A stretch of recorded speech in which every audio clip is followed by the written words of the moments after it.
यार अभी 290 सीढ़ी हुआ नहीं है। अच्छा कैमरा मैन हटो ना यार, 50-60 भी पूरे हुए तो बड़ी बात है भाई। गर्मी लग रही जो बात है, गर्मी लग रही है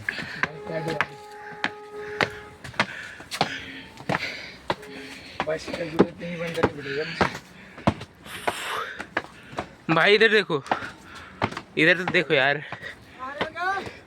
नहीं कहाँ है तू? अरे यार, अरे हम उल्टा चल गए क्या? आजा कोई दिक्कत नहीं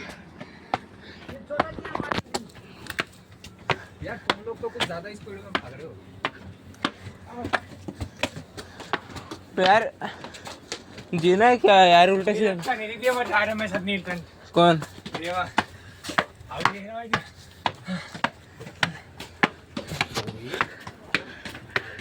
बोलो तेरा तो हर साल का है भाई, कैसे हाफ जा रहा है? तो रहो हाफ हुआ यार, हमारा तो सब कुछ आता है।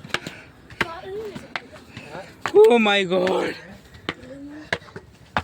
ये आकाश भाई अभी भोगे पूरे। कोई बस का व्यू आ रहा है यहाँ से। आजा वहाँ रुक जा। अरे भाई चलेंगे भाई, रुको जरा व्यू ले लेने आगे मस्त चल रही हैं? सीन में क्या कर रहे हो, पूरी लाइटिंग आ रही हाँ है। तो वैसे भी यहाँ रुक जा, देवा थक गया। देखो ऐसा भाई इधर देखो, सारे इधर देखो। भाई बैठो बैठो। ओ यार आजा देवा, तू भी बीच में आजा। या सब आ गए। फोटो ले रहा वीडियो? वीडियो फिर बनाता मेरे रहे। को भी भेज दियो। इधर की भी देख। इधर की तो भाई चंडी देवी हो रही है कहाँ, सबसे ऊपर। चढ़ जाएंगे। हाँ इतना ऊपर है, तभी कहूँ 290 सीढ़ी कैसे हो गया। अबे इसकी आँख मेरे ऊपर स्क्रीन रोटेट करती हो जाएगा।